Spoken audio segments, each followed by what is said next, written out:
बंदों गुरुपदकंज कृपा सिंधु नर रूप हरि महामोहतम पुंज जासु वचन रवि कर निकर। श्रद्धेय महानुभावों,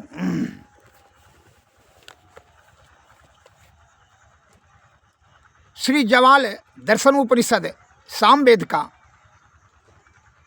इसमें पद आया है, तीर्थे दाने जपे यज्ञे काष्ठे पसान के सदा शिवम पश्यति मूढ़ात्मा शिवे देहे प्रतिष्ठते।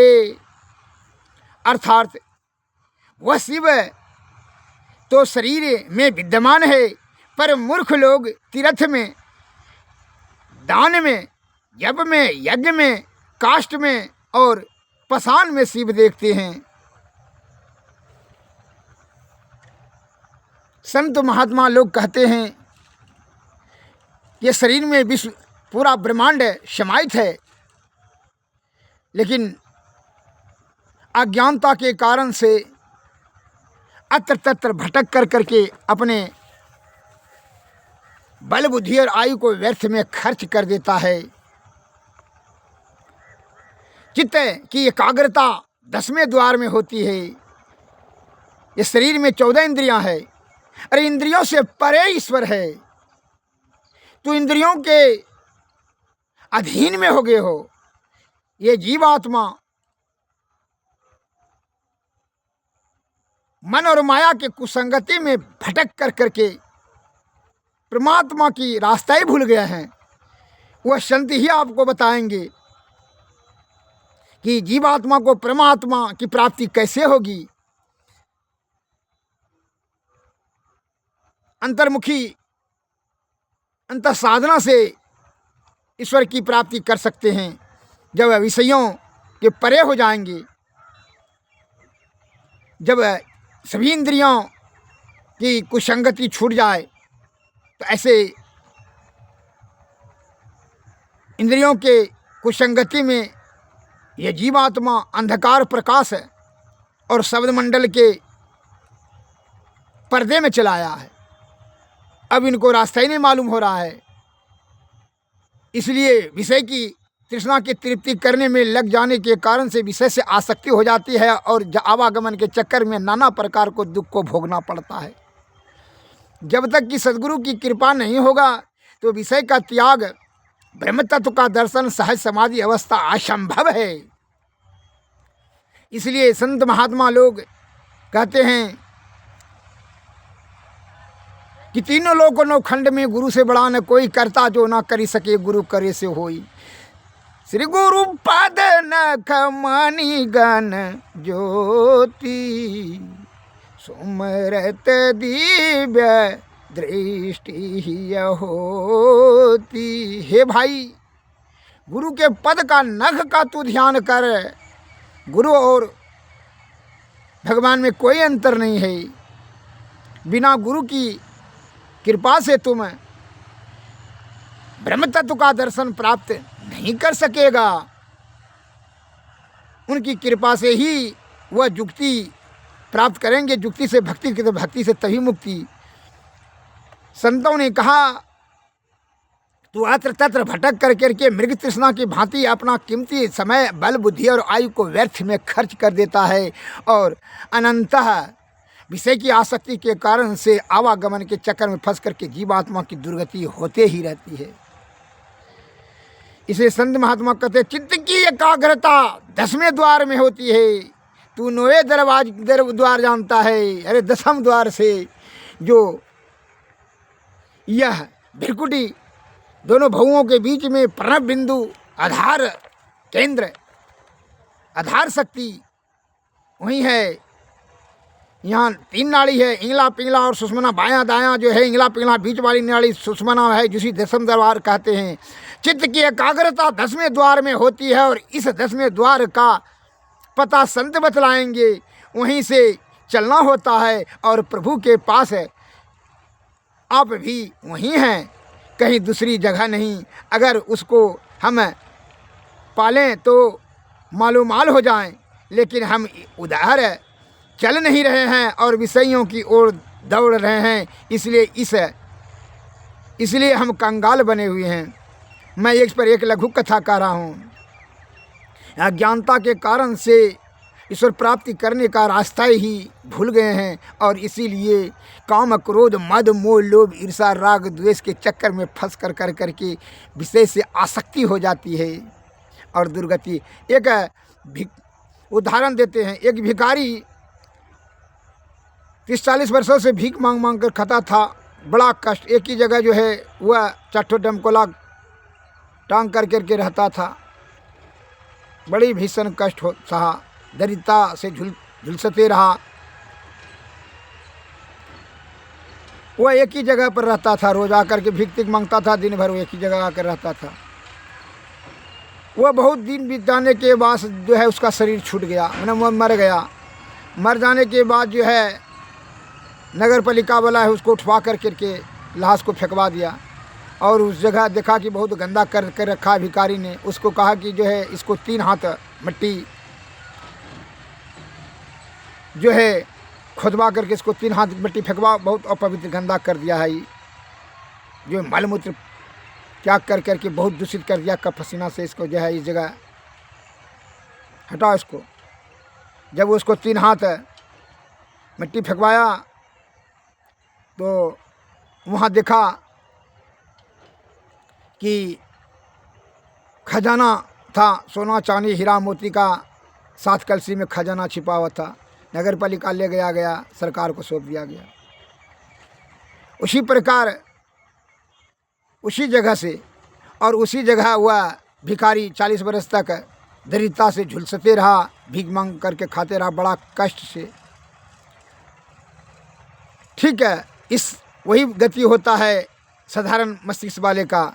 इस शरीर में संपूर्ण ब्रह्मांड समाहित है, शिव है, लेकिन शिवालय में, काठ में, मूर्ति में, पत्थर के मूर्ति में, मिट्टी में के मूर्ति में, सोना के मूर्ति में, तीर्थ प्रयाग झूठ मूठ का जो है अपना कीमती समय बर्बाद करते हैं।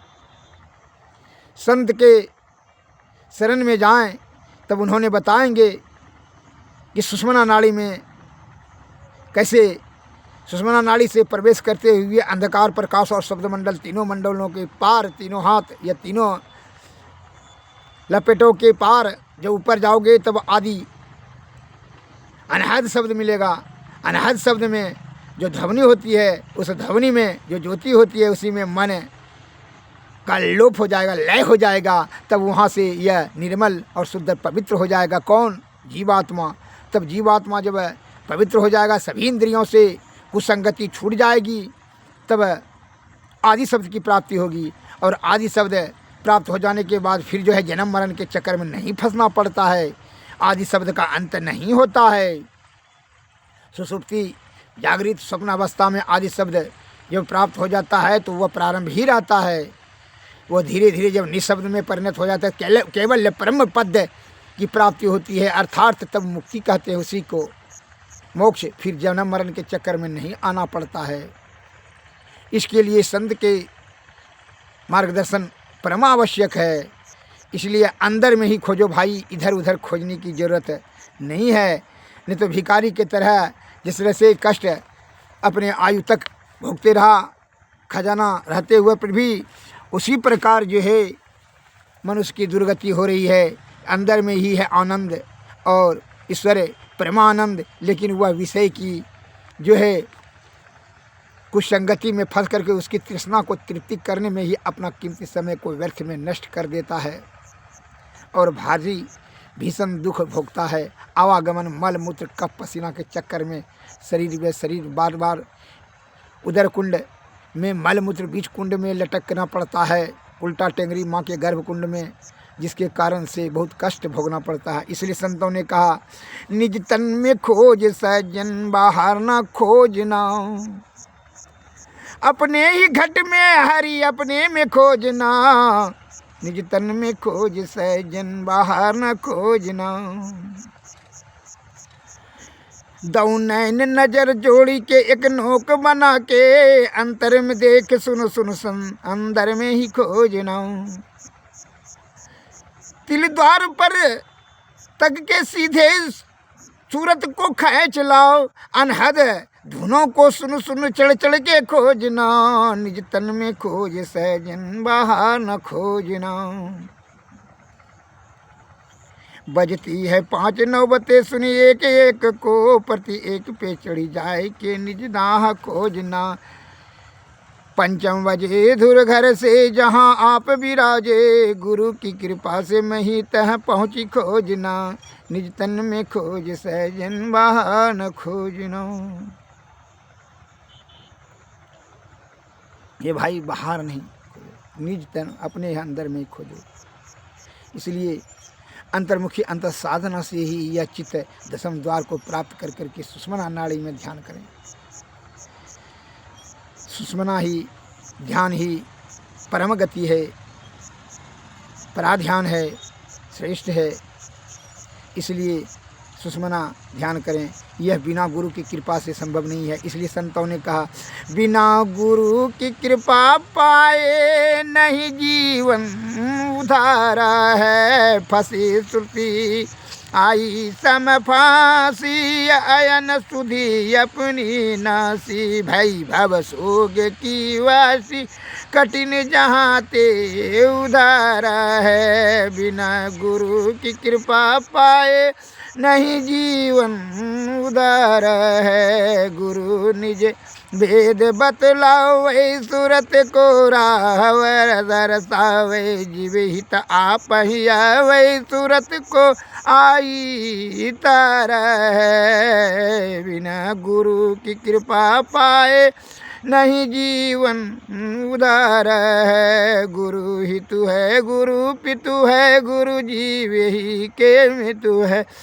गुरु सम कोई नहीं दूजा, जो जीवों को उधार है। गुरु की नित कर पूजा, जगत इन्हें सम नहीं दूजा। मही को आन नहीं सूझा, फकत गुरु ही आधार है। बिना गुरु की कृपा पाए नहीं जीवन उदार है। फंसी श्रुति आई यम फांसी, अयन सुधी अपनी नासी। भई भव सोग की वासी, कठिन जहाँ ते उधार है।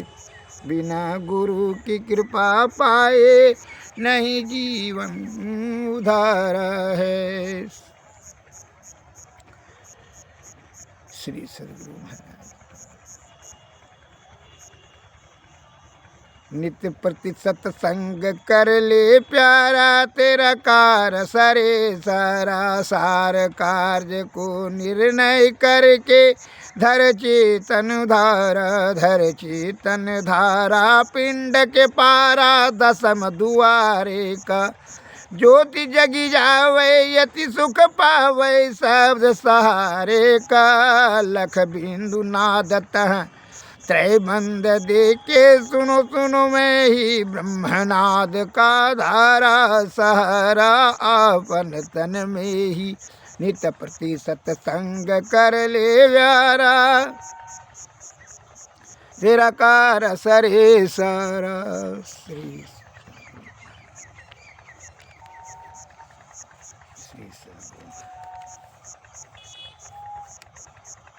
हे भाई, ये जो गफलत में फंस गए हैं, माया मोह के चक्कर में, इसमें अपना कीमती समय नष्ट नहीं किया। इसलिए संतों ने कहा, क्या सोवत गफलत के मारे, जाग जाग मन जाग रे। अंत काल संगी न होगा, संग ना चल कऊ तेरे रे। यधन धाम कुटुम कबीला, सब स्वार्थ के चेरे रे। अपने अपने सुख के खातिर हेर, न कोई दुख तेरे रे। क्या सोवत गफलत के मारे, जाग जाग मन मोरे रे। तन मन सुख है ना सुख तेरो, तन मन सुख है ना सुख तेरो। आत्म सुख निज तेरे रे।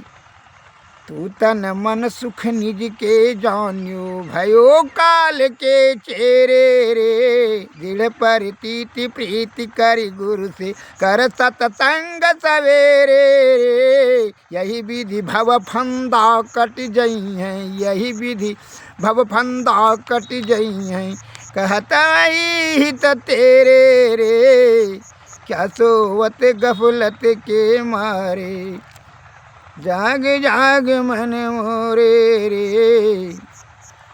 हे भाई, जो विषय भोगी है वह सदगुरु की गुरु की कृपा का क्या अर्थ जानता है।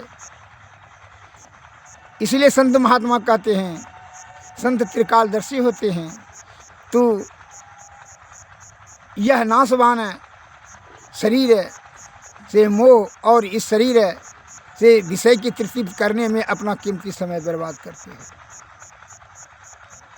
इसलिए संतों ने कहा, गुरु की भक्ति की महिमा पर गुरा क्या जाऊं नहीं।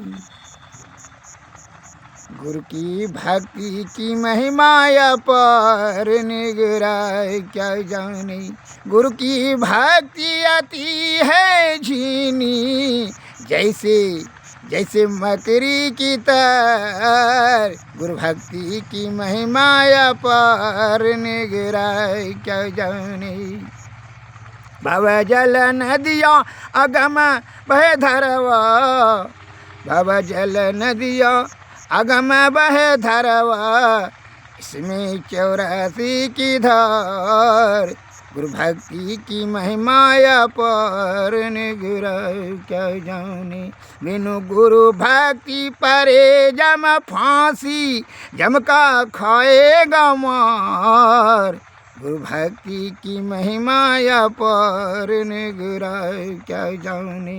गुरु की भक्ति करे कटे जम फांसी, जम के मुख पर है चर। गुरु भक्ति की महिमा पर निगरा क्या जाने। कहत कबीर सुनो भाई साधु, गुरु बिनु नहीं निस्तर।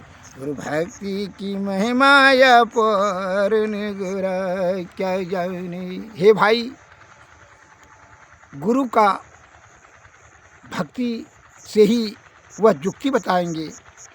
उनकी कृपा जब होगी तो वह युक्ति बताएंगे, वही युक्ति से भक्ति करोगे तभी मुक्ति होगा भाई। नहीं तो जो है रूप रस गंध शब्द स्पर्श के चक्कर में फंस करके तू काम क्रोध मद मोह लोभ राग द्वेष ये सब बुढ़प्पा मरना जीना ये सब यही सभी विषय में पिराते रहो और नाना प्रकार का दुख भोगते रहो। श्री सद्गुरु महाराज ये जीवात्मा को कल्याण करने हेतु सद्गुरु के शरण में जा करके उनकी कृपा प्राप्त करके ही आप युक्ति प्राप्त करें और युक्ति से भक्ति, भक्ति से तभी मुक्ति होगा। सद्गुरुवे नमः। श्री सद्गुरु महाराज की जय। आरती तन मंदिर में कीजिए, दृष्टि जुगल कर सन्मुख दीजिए।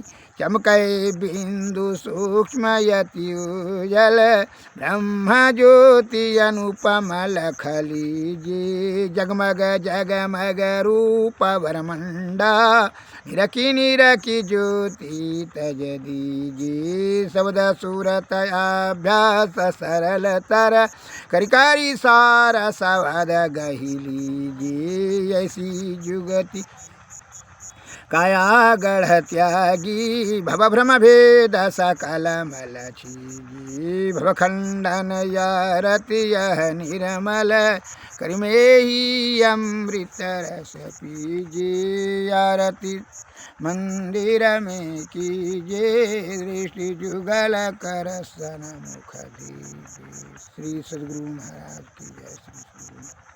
श्री सद्गुरु नमस्कार। जय हिंद जय भारत।